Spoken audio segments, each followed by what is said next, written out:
পছন্দের শার্ট কে এনেছে? আপনার বসের কি মানে ইয়ে আছে, লাইসেন্স আছে? মানে আপনার বস কিভাবে এনেছে? হ্যাঁ, লাগেজ পার্টি করে এনে 19,500 টাকা শার্ট বেচতেছেন? হ্যাঁ, এত সহজ? মানে আমাদের দেশে বিজনেস করা কি এত সহজ? আপনি বলতেছেন লাগেজে করে আপনার বস নিয়ে আসছে 19,500 টাকা শার্টের দাম বিক্রি করতেছে। মানে আপনারা কোন কোন যুগে বসবাস করছেন? আপনারা কোন যুগে বসবাস করছেন? এটা কোন এলাকা বলেন? আপনার দোকানের নামটা বলেন। আর কয়টা আউটলেট আছে আপনাদের? বলেন কয়টা? এটা উত্তরা।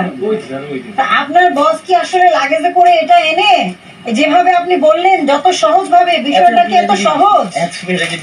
আপনি 19,500 টাকা শার্ট লিখেছেন, আবার বলতেছেন লাগেজে করে নিয়ে আসছে, আবার বলতেছেন যে এত বিক্রি করি না। মানে আমি বুঝলাম না যে এটা বের করেন। সবচেয়ে দামি শার্ট কি আছে আপনাদের এখানে বলেন?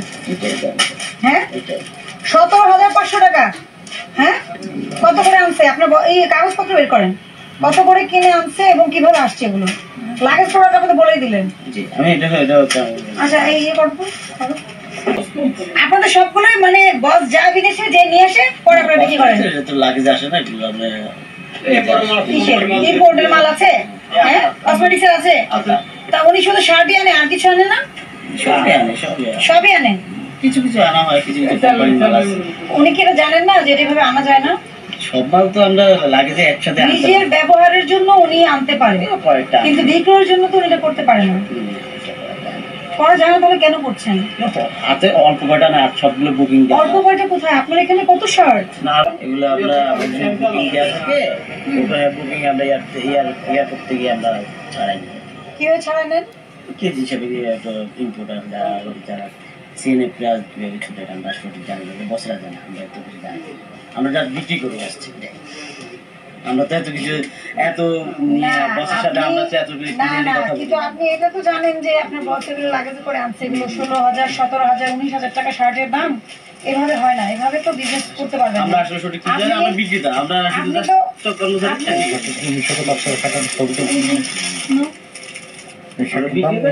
বিক্রি করি আর দামি যেটা আছে আপনার এখানে? এই যে দাম লেখা আছে 19,500 টাকা এই শার্টের দাম। আচ্ছা, এই শার্টের দাম 17,000 কত জানি? হ্যাঁ, এটার দাম 17,000 টাকা। স্যার এখানে যতগুলো দোকান আছে সবাই স্যার লাগেজ করে প্রোডাক্ট এনে নিজে বিক্রি করতেছে স্যার। সব স্যার এখানে যতগুলো দোকান আছে সবাই একটা মালিক বিদেশ যায়, মালিক বিদেশ যায়। কত হইলো একটা শার্ট নিয়ে আসছেন, এটার কোনো কাগজপত্র নেই? কাগজ আছে? লাগেজ আছে? কাগজ কোথায়? লাগেজ আছে এই সরল বলতে পারবো না।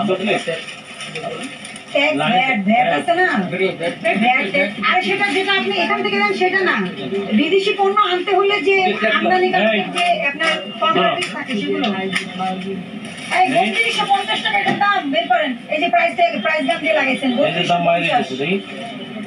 বের করেন 3250 টাকা। মোর মতো এগুলো মানে মানুষ কেনে এগুলো? এই যে এখানে তো আপনি ফাইন দিচ্ছেন, এই যে পেনাল্টি দিচ্ছেন 5,000 টাকা। না এগুলো তো শোনো, কাস্টমসে আনে, এগুলো ব্যক্তিগত দেখে। আপনারা লাগেজ পার্টের মাল বারবার না করেছি না, তাহলে বারবার এরকম করেন কেন আপনারা?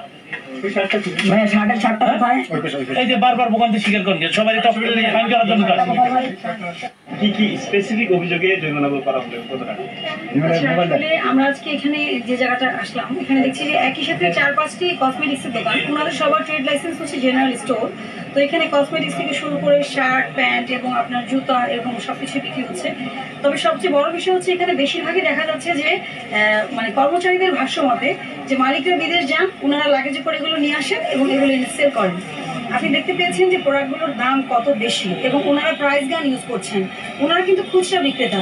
যদি আমদানিকারক হয়ে থাকেন উনি অবশ্যই মূল্য ফিক্স করতে পারবেন, কিন্তু সেটার প্রসিডিউর আছে।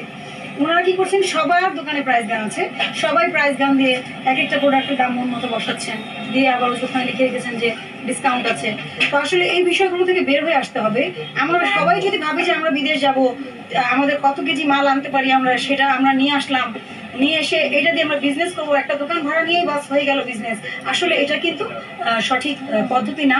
সবাইকে আমরা জাতীয় ভোক্তা অধিকার সংরক্ষণ অধিদপ্তরের পক্ষ থেকে এই মেসেজটা দিতে চাই যে এই ধরনের ব্যবসায়িক চিন্তা থেকে বের হয়ে আসতে হবে। অবশ্যই ব্যবসা করবেন, ব্যবসার অনেক বড় জিডিপিতে ভূমিকা আছে, ব্যবসায়ীদের অনেক বড় অংশীদারিত্ব আছে আমাদের দেশের রেভিনিউতে। তো আমরা বলবো যে আপনারা অবশ্যই বিজনেস করবেন, সেটা অনলাইনে হোক, অফলাইনে হোক, দোকান নিয়ে হোক, তবে অবশ্যই সেটা দেশের প্রচলিত আইন কানুন মেনে এবং অবশ্যই ভোক্তা স্বার্থ সুরক্ষায় কাজ করতে হবে। আপনারা এমন কোনো কাজ করবেন না যাতে সরকার ট্যাক্স ভ্যাট পাওয়া থেকে বঞ্চিত হয় এবং অবশ্যই যেখানে ভোক্তা স্বার্থ অরক্ষিত হয়।